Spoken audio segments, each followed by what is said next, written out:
the biggest thing that stands out for me is before being called, I had heard of a friend of mine that was called to India, and he got his mission call at said, and this is, man, I hope these are not just rumors, but he said that he got a mission call that says, come to the MTC.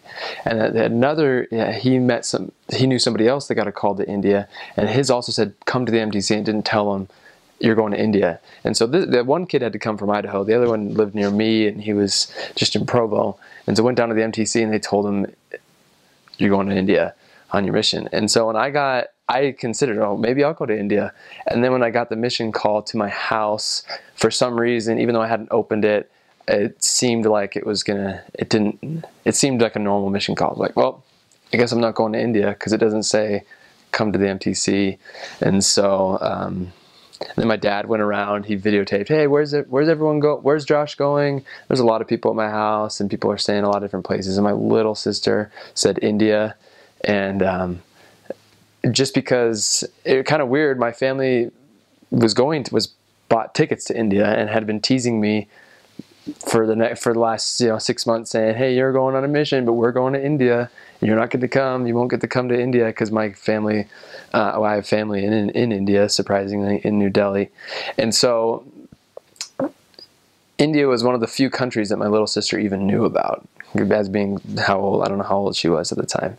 And so when she said India, my dad laughed. Oh, like, silly girl. Anyway, when I got to call to India, she was now the focus. Like, I read the call, and she became the focus of the rest of the video, and just everyone mobbed my little sister Rachel just for guessing it right. But anyway, in the MTC, we were talking with, there's about 8 of us going to India, and in the MTC we talked to, I can't remember the details super well right now, but I know it was one of the other missionaries from some other mission, and we said, where are you guys going? Oh, we're going to Puerto Rico or something, I don't know. And they said, well, where are you guys going? And we said, we're going to India. And then one of them mentioned, oh, you're the Fearless 40. And we said, well, Fearless, what are you talking about? And it was, or something like, oh, you're Hinckley's Fearless 40, like you're President Hinckley's Fearless 40. And we didn't know what he was talking about, and we kind of asked more into it. Eventually we figured out that there was a rumor going around that President Hinckley had named the 40 missionaries that were going to be called to India over the year from 2000, I think just in the year 2006. Anyway, there was about 40 of us called, and that he had said, here, this is the Fearless 40. And that they're going to face some crazy things, and so they have to be fearless. And so we thought it was a joke. We thought it was, like, hey, we're the Fearless 40. We love that name, and I mean, it was a crazy mission, but I didn't think you had to be fearless. Yeah, it's not that bad, in case people are worried.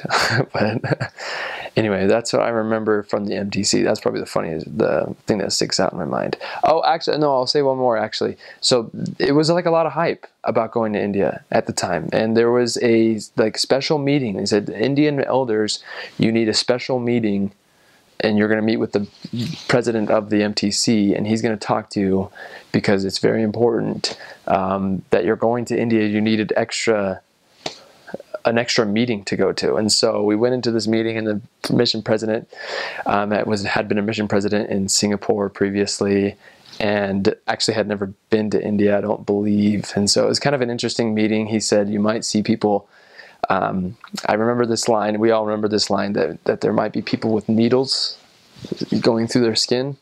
They'd be walking around the street just as if nothing was happening. So he warned us about that.